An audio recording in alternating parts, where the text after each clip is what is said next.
concluir Ageu, começamos semana passada, encerramos hoje. Só para lembrar, você vai lá para Mateus, volta 2 livros, você encontra Ageu. Ficou fácil assim, né? Profeta menor do Antigo Testamento. Lembrando que menor nunca por conta da importância do tamanho do livro, nunca por conta da importância, porque ele é menor, são menos capítulos, então é menos... Não, esse menor é chamado pelo conteúdo, pelo tamanho aí dos capítulos. Isso pode vir à nossa mente de uma forma um pouco assim, a gente pode interpretar errado, né? Esses são menores, não têm tanta importância quanto Isaías, Jeremias, Ezequiel. Não, eles têm uma mensagem muito especial. E nós vimos, domingo passado à noite, o primeiro capítulo de Ageu. A gente pode dar uma breve revisada. Ele é contemporâneo de Esdras, lembra disso? E Esdras narra quando o rei Ciro, em 536 a.C., autorizou o povo voltar para Jerusalém. Inclusive reconstruiu o templo. Então ficaram cativos, chegaram lá em Jerusalém, tudo destruído, o templo destruído, não havia local de culto. Lembrando que no Antigo Testamento o templo era símbolo da presença de Deus, vem desde o tabernáculo até a construção do templo, chamado Templo de Salomão. Além da beleza, da suntuosidade, o sacerdote entrava lá uma vez por ano para expiação dos pecados. Então ele intercedia entre Deus e o povo. Mas estava destruído, então não havia culto, não havia celebração, adoração, e não tendo templo, havia algo bem prejudicial quanto à presença de Deus. Então, o que eles deveriam fazer? Voltar para Jerusalém, e talvez uma das primeiras coisas, restabelecer o templo, construir. Mas não é isso que acontece. Eles voltam para casa, e nós lemos no versículo... Foi 4, né? 4. Ageu 1:4. Por acaso é tempo de habitardes em casas bem acabadas, enquanto esse templo continua em ruínas? Essa é a ênfase aqui do profeta, Deus falando através dele: olha, que adianta você estar em casas bem arrumadas, se o templo está em ruínas? Mas, igreja, mais do que construção, reforma, lembra que templo era símbolo da presença do Senhor? Para mim a ênfase é o seguinte: o que adianta você ter tudo se você não tem a presença de Deus? O que adianta você trabalhar, se esforçar, ter belas casas, carros, e se não há nenhuma preocupação com as coisas do Senhor?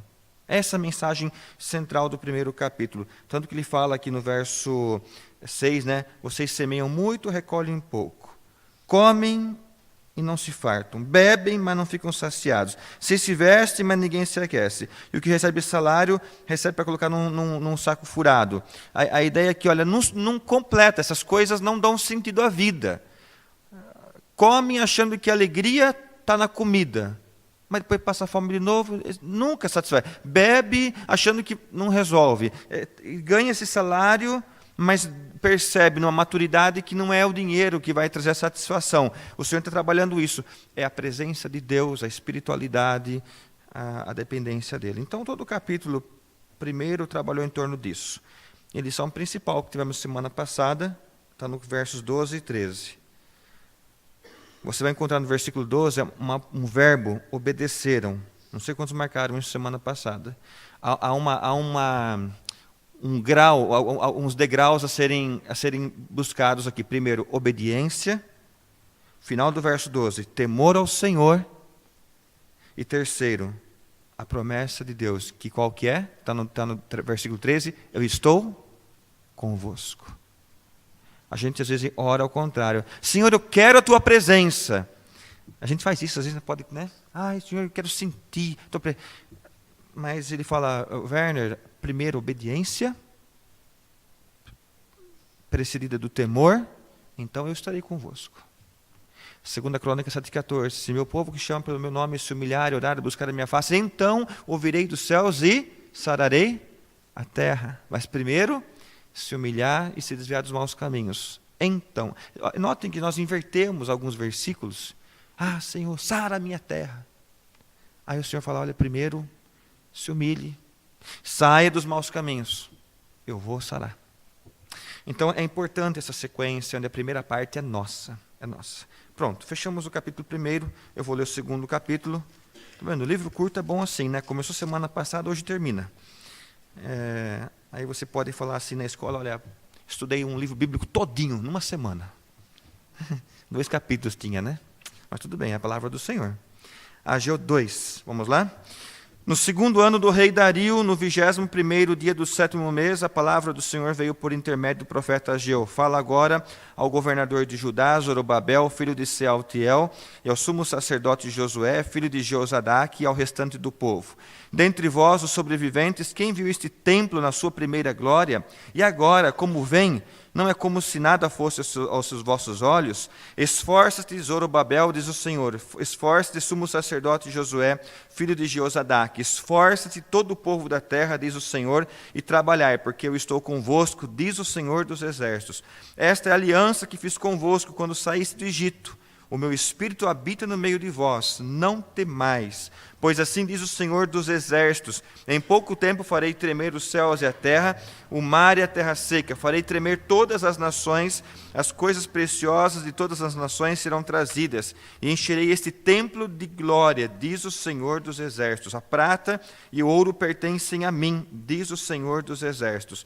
A glória deste novo templo será maior que a do primeiro, diz o Senhor dos exércitos. Estabelecerei a paz neste lugar, diz o Senhor dos exércitos. Versículo 10. No 24º dia do 9º mês, no 2º ano de Dario, a palavra do Senhor veio ao profeta Ageu. Assim diz o Senhor dos exércitos. Pergunta agora aos sacerdotes a respeito da lei. Se alguém levar carne consagrada na aba, ou não sei se está na sua Bíblia, na ponta das vestes, e tocar com a aba no pão, no prato de comida, no vinho, no azeite ou em qualquer outro mantimento, este ficará santificado? Os sacerdotes responderam, não. Verso 13. Então Ageu perguntou, se alguém for contaminado pelo contato com um defunto e tocar em alguma dessas coisas, ela ficará impura? E os sacerdotes responderam, ficará impura. A gente vai entender isso já, tá, igreja? Eu sei que é um pouco complicado, mas vamos lá depois estudar. Verso 14. Então Ageu respondeu, este povo é assim, esta nação é assim diante de mim, diz o Senhor. Toda a obra das suas mãos é assim. Tudo o que lhe oferecem ali é impuro. Agora considerai o que acontece desde aquele dia, antes que se lançasse pedra sobre pedra no templo do Senhor. Quando alguém vinha a um montão de trigo, esperando tirar 20 medidas, encontrava somente 10. Quando vinha ao tanque de espremer uvas para tirar 50, achava somente 20. Eu atingi todo o trabalho das vossas mãos com mofo, ferrugem e granizo, mas ninguém dentre vós voltou para mim, diz o Senhor. Considerai, eu vos peço, de hoje em diante, do 24º dia do 9º mês, desde o dia em que se lançaram os alicerces do templo do Senhor, considerai essas coisas. Uma pergunta aqui no verso 19, né? Ainda há semente no celeiro? A videira, a figueira, a romazeira e a oliveira ainda não dão os seus frutos? De hoje em diante eu vos abençoarei. Esta palavra do Senhor veio a Ageu pela segunda vez, no 24º dia do mês. Fala Zorobabel, governador de Judá, farei tremer os céus e a terra, e derrubarei o trono dos reinos, e destruirei a força dos reinos das nações, destruirei o carro e os que andam nele, os cavalos e os seus cavaleiros cairão, cada um pela espada do seu próximo, diz o Senhor dos exércitos. Naquele dia eu te tomarei, ó Zorobabel, meu servo, filho de Sealtiel, e te farei como um anel de selar, pois te escolhi, diz o Senhor dos exércitos. Eu sei que tem alguns fragmentos aqui, alguns momentos em que nós ficamos assim, lendo, porque estamos lendo, mas não estamos tanto entendendo. A intenção nessa noite é que a gente possa jogar luz no texto da palavra e entender o contexto que nós estamos lendo aqui. Dizem estudiosos que nesse capítulo 2 de Ageu, é a segunda mensagem do profeta. A primeira foi aquela que nós revisamos agora há pouco. Das pessoas estarem se importando só com o seu bem-estar e não cuidando da espiritualidade, no caso do templo que deveria ser reconstruído. Essa segunda mensagem que nós acabamos de ler ela foi anunciada numa ocasião bem importante, bem interessante. Era o último dia da festa dos tabernáculos, ou alguns chamam de festa das cabanas. Era também uma data especial escolhida para celebrar a colheita do verão. É interessante, igreja, que nesse mesmo dia, no passado, o templo de Salomão havia sido dedicado. Está lá em 1 Reis 8:2, não precisamos abrir não. Então, dentro da permissão de Deus, o que nós chamamos de coincidência às vezes, nessa mesma data, muito tempo atrás, o templo de Salomão havia sido dedicado naquela primeira construção. E nessa reconstrução, reforma, que não estava acontecendo, é por isso que o Senhor manda essa mensagem. Dá uma olhadinha nos versos 3 a 9 que nós lemos de Ageu. Tem uma pergunta aqui, né, no verso 3. Dentre vós, os sobreviventes, que sobreviventes? Aqueles mais idosos que viram outro templo, que lembravam como que era a suntuosidade e a beleza daquele templo. O que está acontecendo aqui? Dentre vós, sobreviventes, quem viu este templo na sua primeira glória? E agora, como que vocês veem? Não é como se nada fosse aos seus olhos. Sabe o que está acontecendo aqui? Parece, e o texto aqui de reforma, que as pessoas que viam esse segundo templo sendo reformado, reconstruído, e lembravam do antigo, ficaram assim, mas está fraquinho esse aí? Nossa, aquele era bonito. Agora, isso. Aquele do passado nos representava, o povo de Deus, né? A suntuosidade, a grandeza. Então eles estavam impressionados ainda com o anterior, de anos atrás, com aquela presença física, a construção, a engenharia ali. E agora esse segundo está parecendo uma cabana, algo mais simples. Então, igreja, é aquele momento de comparar o melhor com o, eu não sei se podemos dizer isso, menos melhor ou pior, pelo menos na aparência. Não estava agradando. Já aconteceu isso com você em alguma circunstância? Quando você tem que reduzir um pouco alguma coisa, né? Eu acho que todos nós temos uma tendência para isso. A gente pode olhar para esse povo e falar, nossa, pastor, mas que coisa, né? A gente age assim também tantas vezes. Às vezes nós desfrutamos de algo melhor, e aí nós temos que experimentar algo não tão bom, ou não tão gostoso, ou não tão confortável como antes. Aquele sofá velhinho que você tinha era tão confortável, aí você compra um duro. Aquele lanche gostoso que você comeu, depois você pega um lanche ruim.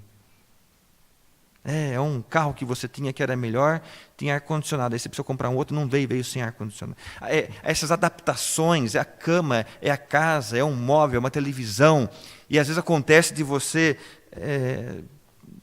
ter que se readaptar a uma qualidade não tão boa quanto aquela que você já experimentou.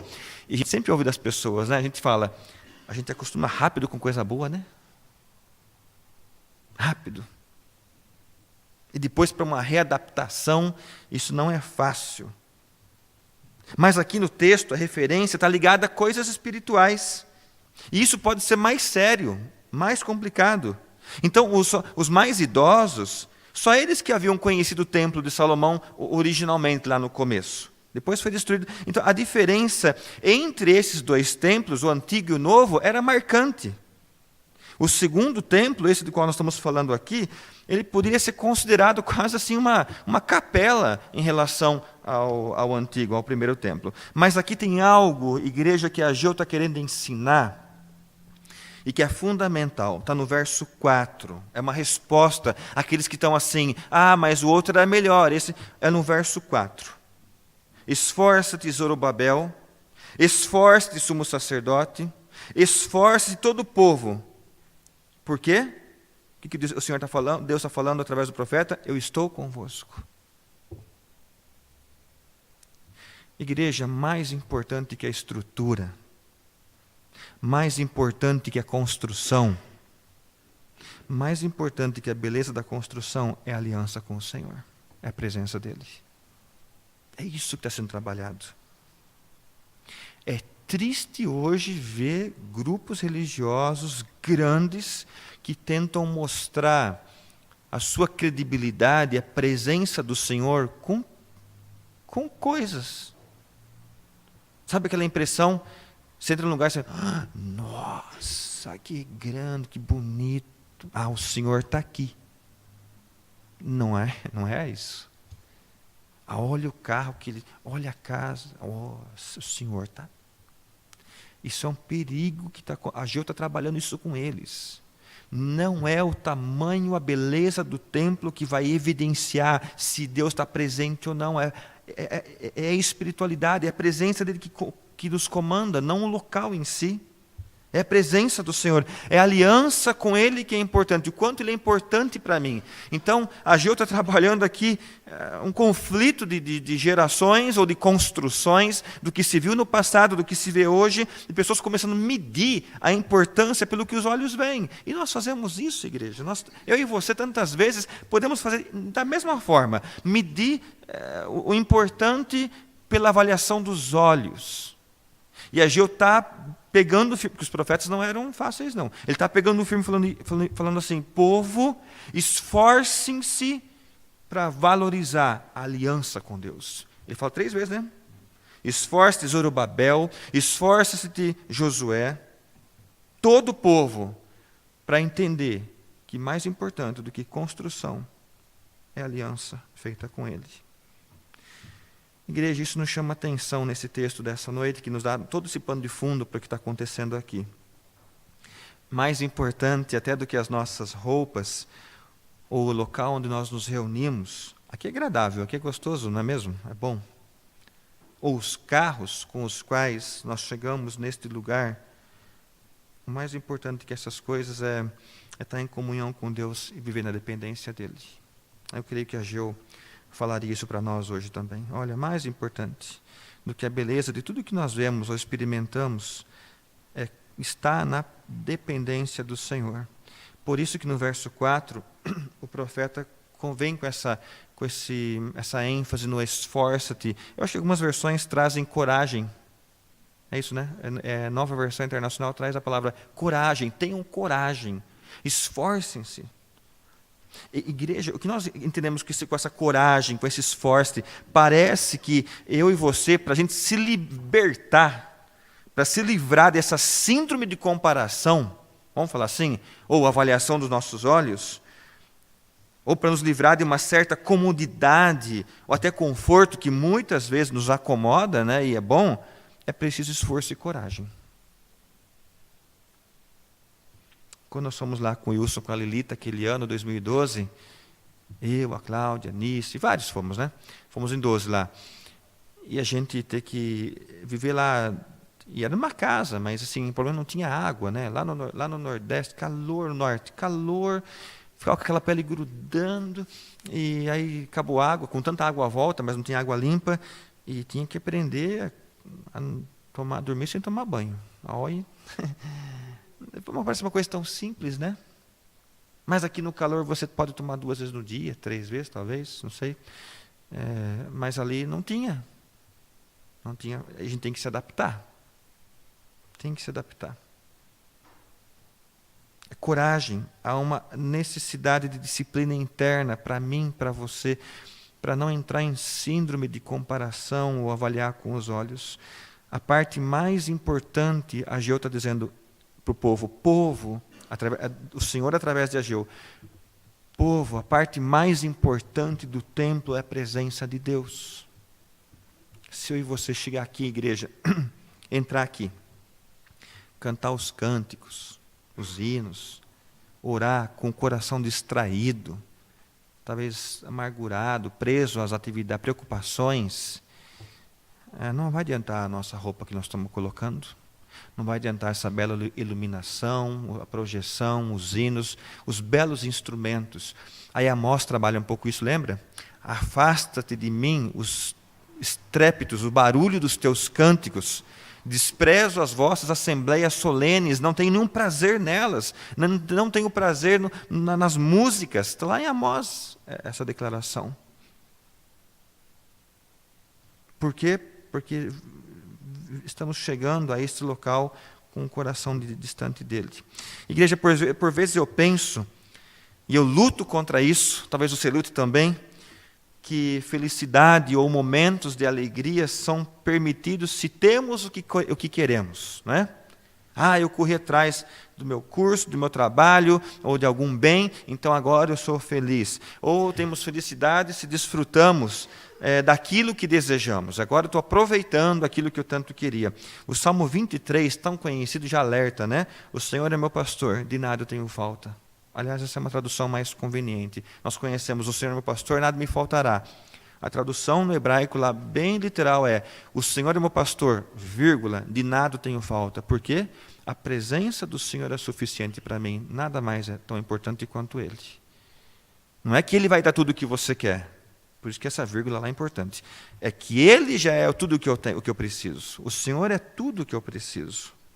Então a suficiência e a alegria, elas não estão condicionadas a tudo aquilo que o Senhor pode me dar, mas nele mesmo e na presença dele em minha vida.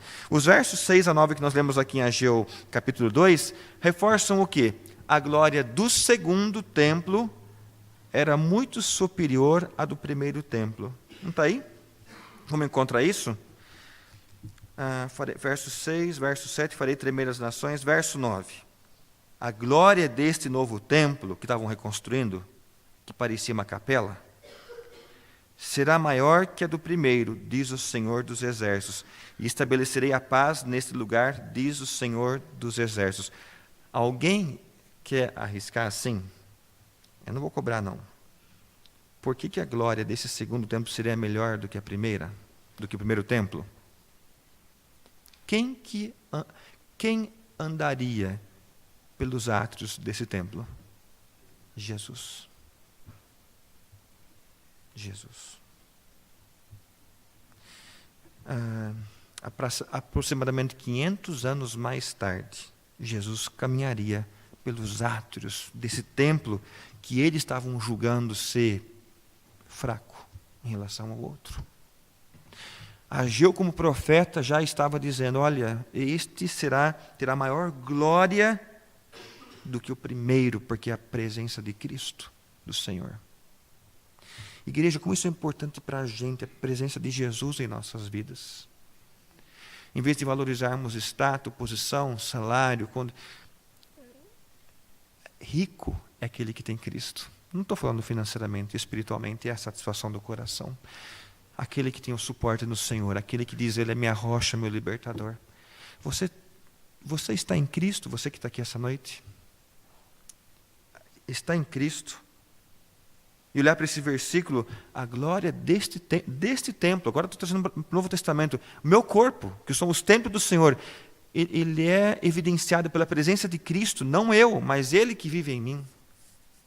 Paulo fala que somos como vasos de barro, mas é a graça do Senhor, a glória dele sobre nós. Resplandecemos como astros no mundo, sal e luz, por Cristo em nós.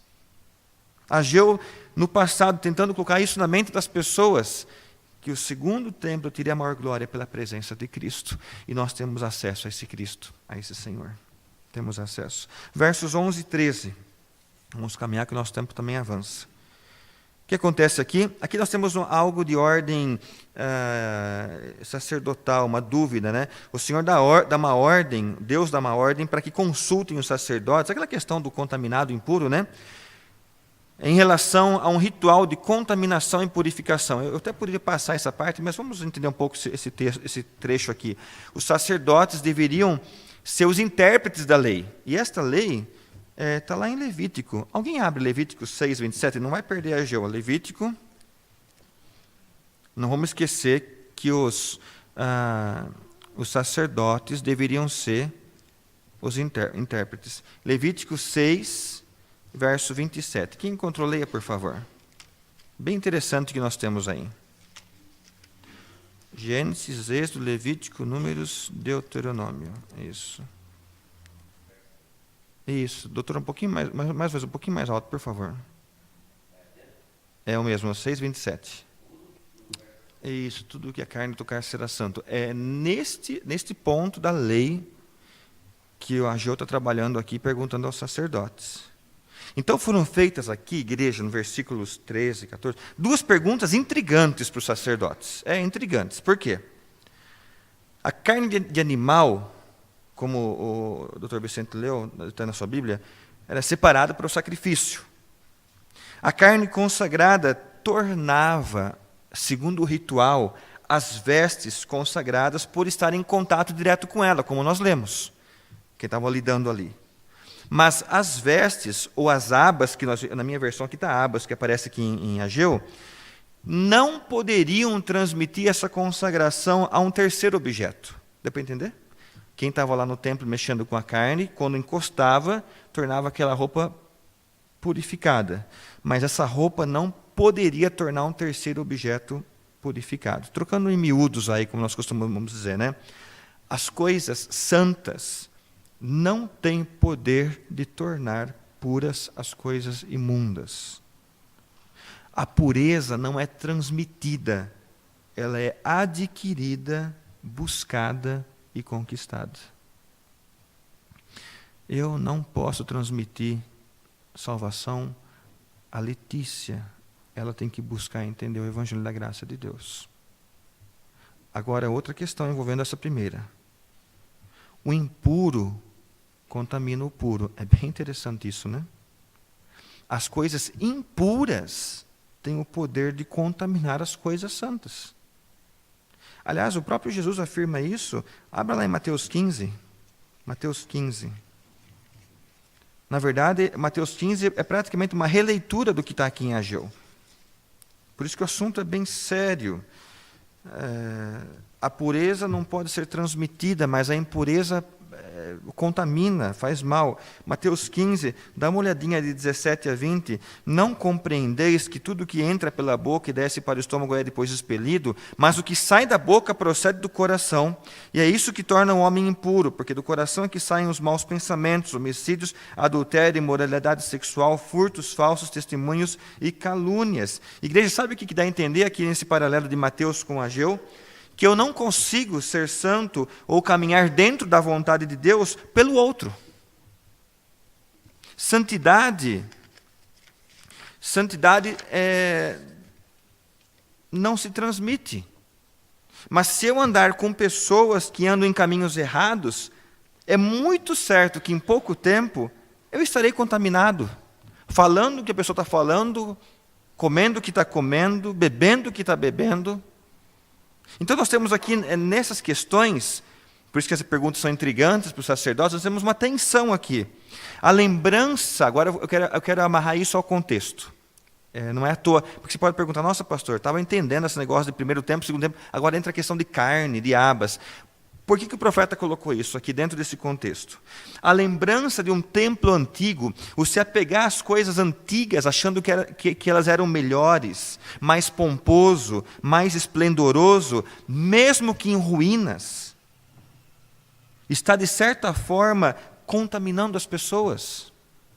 Deu para captar isso agora? O meu apego a aquele era melhor, esse hoje é pior. Ageu chama isso de contaminação.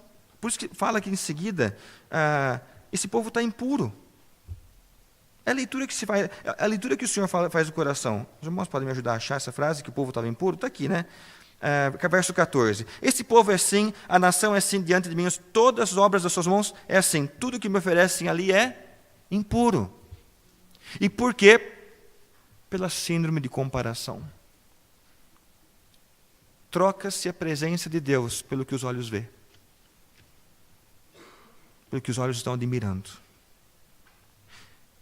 É esse costurar que precisamos entender dentro dessas questões aqui de puro e de impuro. A lembrança, na verdade, estava deixando as pessoas orgulhosas, estava contaminando. Outro templo. Aquele.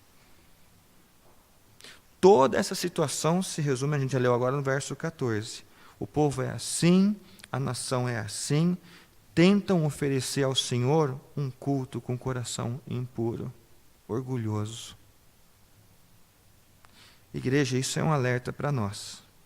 Pode acontecer de eu e você algumas vezes, tentarmos nos apresentar perante o Senhor, oferecer o trabalho das nossas mãos com o coração impuro na presença dEle, coração contaminado. Ah, porque na outra época, porque no outro, né, o tempo, não, olha, se fosse assim, será que isso não está tornando nosso coração impuro e dando mais valor a outras épocas, circunstâncias, do que a presença do Senhor? Essa mensagem é muito contemporânea de Jeremias. Volta um pouquinho, alguns livros para trás. Jeremias, não muito, um trecho da palavra, Jeremias capítulo 7. Eu sei que estou passando um pouco do horário, mas eu acho importante a gente continuar para a gente costurar esse texto. Jeremias 7. A minha preocupação os irmãos, ser claro aos irmãos na mensagem que Ageu está deixando ao povo daquela época. Jeremias 7, amo esse livro, é um dos mais usados, talvez no Antigo Testamento, tem outros também, mas na área de aconselhamento. Jeremias 7, versos 8 a 11. Não, na verdade, versículo 4, primeiro. Não confieis em palavras falsas, dizendo, este é o templo do Senhor, templo do Senhor, templo do Senhor. A ideia de segurança dentro do templo, achando que, lá nós estamos salvos. É que a gente vem para cá, vamos tomar cuidado com isso, viu, igreja? O Senhor está em todo lugar. Aqui é um local de cultos. Não, eu vou lá no templo para receber a presença do Senhor. Não, você recebe em qualquer lugar. Aqui é um local que estamos. No Antigo Testamento havia essa ideia da presença no templo, mas no Novo Testamento isso mudou. Lembra a mulher samaritana? Senhor, onde nós devemos adorar? Neste monte, naquele monte? Eu estou confusa. Ela disse para o Senhor, importa que adorem em qualquer lugar. Não está atrelado ao local em si, mas que o coração esteja verdadeiramente inclinado ao Senhor. Aqui eles estão colocando o templo como segurança, verso 4. Mas como que estava a vida deles? Verso 9, versos 8, 9, 10 e 11. Mas vós confiais em palavras falsas. Que palavras falsas? Essa de que é segurança, né? Verso 9. Por acaso furtando, matando, cometendo adultério, jurando falsamente, queimando incenso a Baal e seguindo outros deuses que não conhecestes, vireis e vos apresentareis perante mim nesta casa que se chama pelo meu nome, e direis, estamos seguros, apenas para continuardes a praticar todas essas abominações, esta casa que se chama pelo meu nome transformou-se para vós num antro de ladrões, e eu mesmo vi isso, diz o Senhor. Agora veja o verso 15. Qual que é a consequência disso? Eu vos expulsarei da minha presença, como expulsei todos os vossos irmãos, desde a descendência de Efraim.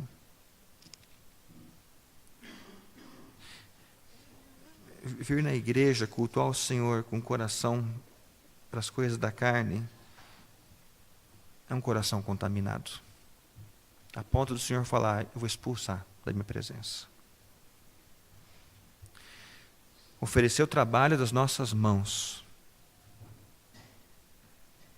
acessando coisa que não deve acessar, vendo o que não deve ver, bebendo o que não deve beber, andando, falando o que não deve falar.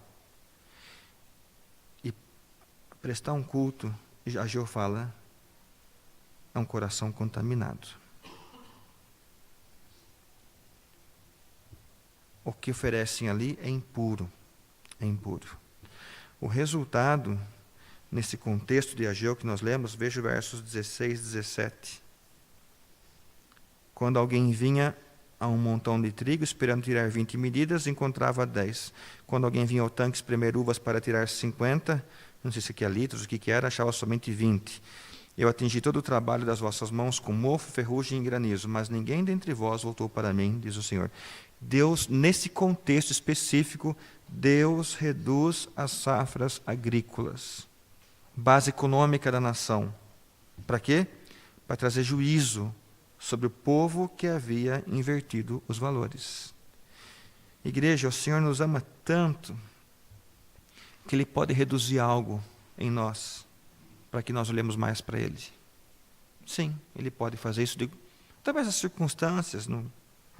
O Senhor pode trabalhar comigo e com você de tantas formas para nos puxar de volta, para nos fazer nossos olhos voltar para Ele, inclusive permitindo que algo seja reduzido para que a gente volte para a obediência, para o temor, como nós vimos no primeiro capítulo. Ele pode permitir que se reduza, para que a minha dependência e obediência sejam aumentados. Olha que interessante.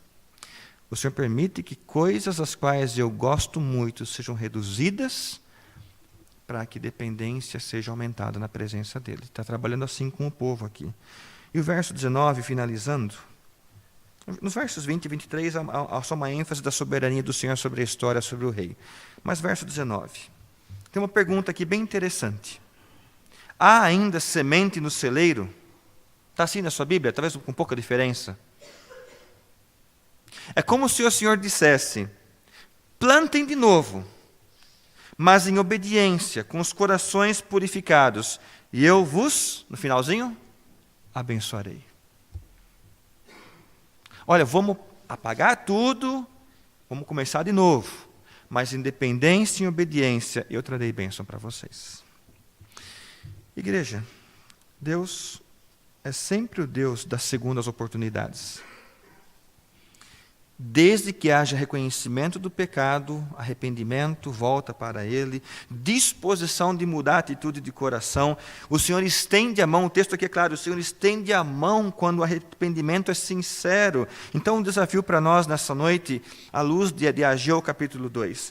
Talvez nós tenhamos nos desanimado com os poucos resultados, quando esperávamos grandes resultados. Pode acontecer isso em qualquer área, nos estudos, no trabalho, nos relacionamentos e até na igreja.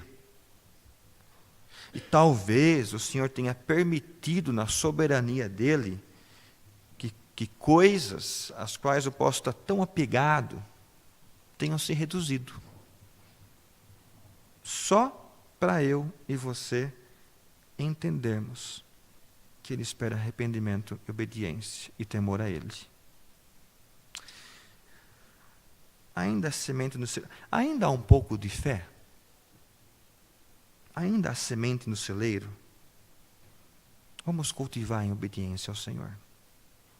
Lembre-se, o mais importante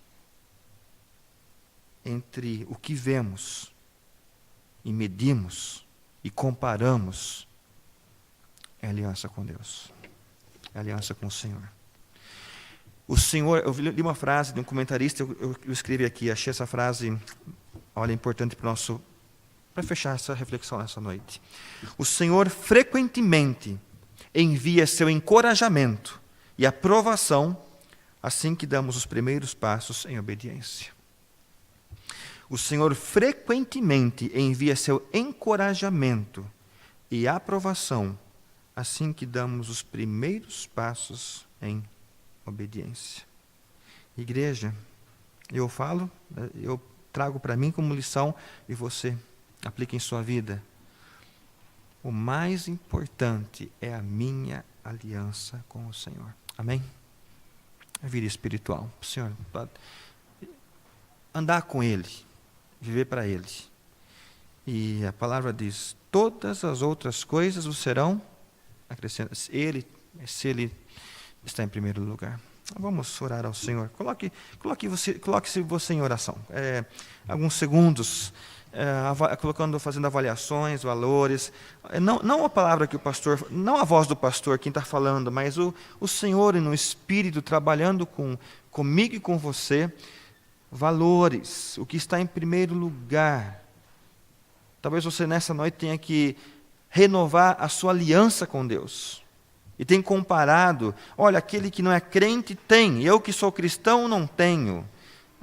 Ou coisas melhores, carro, roupas, notas na escola, não sei, comparações. E o Senhor está dizendo, o mais importante, Werner, coloca o seu nome, é a aliança comigo. É a aliança que você tem que ter comigo. Talvez você compare relacionamentos. Talvez você até compare as curtidas na rede social.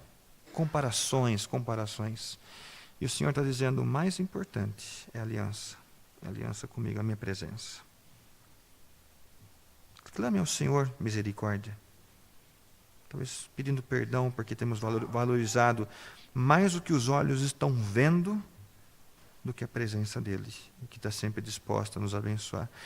Talvez seja uma noite de você falar: Senhor, eu quero obedecer mais ao Senhor, eu quero temer ao Senhor e crer aos olhos da fé que o Senhor estará comigo, o Senhor está convosco, conosco. Senhor Deus, a Tua palavra fortalece o nosso coração, mas porque a palavra do Senhor não é palavra humana. Como é bom ouvir a voz do Senhor.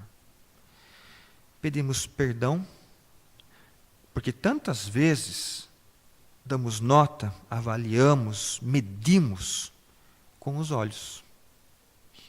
Através de um coração enganoso, corrupto, teimoso, não confiável. Perdoa-nos, ó Deus.